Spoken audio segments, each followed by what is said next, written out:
tegakkan sholat terus, hubungkan dirimu, rasamu. Jangan sampai putus, terus lakukan terus seperti ini ya.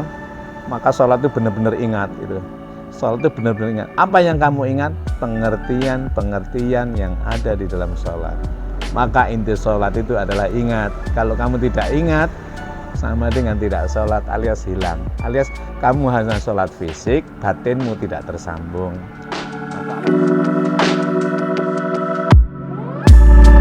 Kalau kamu membayangkan Ka'bah, batu, bangunan terbuat dari batu, dibangun oleh Nabi Ibrahim bersama Ismail, keduanya berasal dari suku Ka'ab, maka bangunan itu disebut dengan Ka'bah. Tapi jangan hanya berhenti di batu. Itu sebagai tanda di situ ada Baitullah, dan di Baitullah itulah ada Rasulullah. Nah, maka disunnahkan kita merasakan menghadap kiblat, maka mustaqbilal kiblah, menghadap kiblah. Bayangannya adalah Hajar Aswad masuk.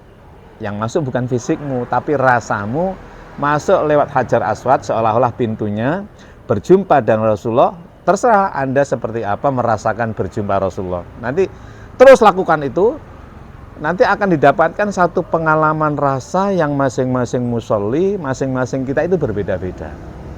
Dan itu kenikmatan luar biasa. Disitulah kita akan merasakan kekhusyuan benar-benar. Ketika kita, ya Allahu Akbar, tangan kita adalah, fisik ini adalah Muhammad ibnu Abdullah, ibu bernama Aminah, lahir di Makkah, berbangsa dan berbahasa Arab, wafat dan dimakamkan di Madinah. Manusia biasa kan? Tapi rasa kita adalah Rasulullah. Di mana dia? Di Baitullah. Mana Baitullah itu? Ka'bah tandanya. Maka masuk lewat Hajar Aswad, seret, seolah-olah ya, rasakan kita berjumpa dengan Rasulullah, bersama Rasulullah. Dari situlah kita dituntun oleh Rasulullah menuju Allah. Namanya wusul. Nah, ya loh. Inilah yang dimaksud dengan mungkin rasa khusyuk ya.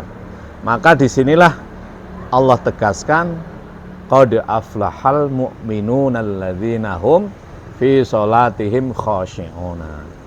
Maka benar-benar telah beruntung dan menang orang mukmin itu. Kenapa dikatakan menang? Ya itu tadi loh. Kamu merasakan, kan itu ada bayangan banyak, khotor-khotor, ingatan-ingatan yang lain sebagainya. Itu dilawan agar kita menang. Menang apa? Agar bayangan kita kepada Muhammad, rasa kita kepada Rasulullah di Baitullah, tandanya Ka'bah, untuk bersama beliau menuju Allah. Itulah alladzina hum fi sholatihim khashi'un. Itulah khusyuk namanya. Bagaimana itu? Ya, terus diupayakan. Maka wasta'inu bis-sabri was-shalah wa innaha lakabiratun illa 'alal khashi'in alladzina yazunnuna annahum mulaqu rabbihim wa annahum ilaihi raji'una. Ini dalam surat Al-Baqarah ayat 45-46. Terus upayakan kamu minta tolong kepada yang sabar dan lakukan sholat. Dalam melakukan sholat itu minta tolong dengan yang sabar. Siapa yang sabar itu? Kanjeng Nabi, ya Muhammad. Siapa Kanjeng Nabi itu? Rasulullah. Di mana dia? Di Baitullah, tandanya Ka'bah. Bagaimana caranya? Tegakkan sholat terus, hubungkan dirimu, rasamu. Jangan sampai putus, terus lakukan terus seperti ini ya. Maka sholat itu benar-benar ingat itu. Sholat itu benar-benar ingat. Apa yang kamu ingat? Pengertian yang ada di dalam sholat. Maka inti sholat itu adalah ingat. Kalau kamu tidak ingat, sama dengan tidak sholat alias hilang. Alias kamu hanya sholat fisik, batinmu tidak tersambung.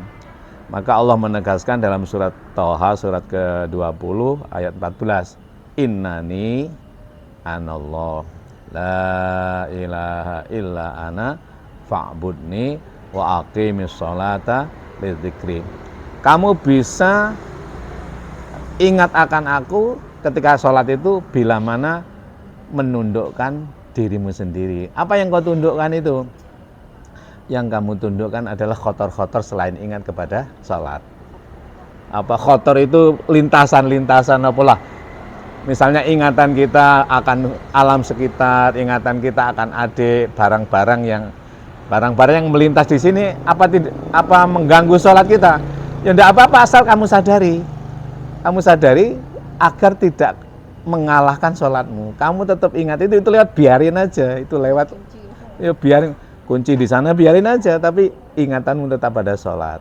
Nah, baru innani anallah la ilaha illa ana fa'budni wa aqimis sholata lidzikri. Nah, disinilah maka nanti kamu akan merasakan betapa khusyuknya. Khusyuk itu apa? Secara bahasa kan sukunul jawarih watmi'nanul qalb, gitu kan. Sukunul jawarih itu antenge anggota badan kita. Sukun, anteng, tenangnya badan kita oleh karena hati kita tentram. Watmi'nanul qalb, hati kita mutmainnah, tentram, tenang, bahagia, maka jawarih kita akan enak. Nah, kita akan merasakan, dicoba dan dicoba dan dicoba, terus dicoba. Lakukan terus dengan cara itu. Bagaimana itu caranya? Ya terus ambil pengertian seluruh gerakan, seluruh ucapan, dan seluruh apa yang terkandung dalam sholat itu. Ya toh? Ambil pengertian dengan cara apa? Ya aja sampai nggak ngerti yang dilakukan. Misalnya kalau takbiratul ihram misalnya, atau gini, sholat itu kan rukunnya 13. Kenapa kok 13? Ya 13 itu 7 dan 5. Apa 7 itu? 7 itu Al-Fatihah. Siapa dia? Membuka segala kebaikan Kanjeng Nabi. Siapa 7? Ya, 7 itu Al-Fatihah. Siapa Al-Fatihah? Membuka segala kebaikan, dialah Kanjeng Nabi. Lalu yang 6 apa? Yang 6 adalah An-Nas. Siapa itu? Dirimu. Ya, dirimu ini harus terhubung terus, tersolat terus dengan 7 Kanjeng Nabi. 13 rukunnya dibagi menjadi 4. Qauli jumlahnya 5, ucapan jumlahnya 5, takbiratul ihram, suratul Fatihah, tahiyat, sholawat, dan salam. 5 jumlahnya. Kemudian rukun fi'li 6 jumlahnya. Apa itu? Qiyam, ruku', i'tidal, sujud, duduk di antara dua sujud, dan duduk akhir. Ya toh, 5 dan 6 11 ya. Qauli dan fi'li 11 kan. Lalu ada tartib. Itu harus kamu laksanakan secara tartib. Bagaimana mentartibkan itu? Ya hatimu, qalbi, namanya rukun qalbi. Qalbimu harus mentartibkan qaul dan fi'limu. Apa yang dimaksud? Misalnya takbiratul ihram, kan kalimatnya secara rukun kan Allahu Akbar. Nah, sekarang apa yang dimaksud dengan Allahu Akbar yang dinamai takbiratul ihram? Apa yang dimaksud suratul Fatihah? Apa yang dimaksud dengan tahiyat? Apa yang dimaksud dengan sholawat? Apa yang dimaksud dengan salam? Terus fi'li misalnya, apa yang dimaksud dengan qiyam? Apa yang dimaksud dengan ruku'? Apa yang dimaksud dengan i'tidal? Apa yang dimaksud dengan sujud? Apa yang dimaksud duduk di antara dua sujud? Apa yang dimaksud dengan duduk akhir? Itu semua kamu ngerti. Nah, kalau zahirnya kan Allahu Akbar kan ucapan Allahu Akbar, ya toh? Tapi batinnya seperti apa? Batin kan pengertian.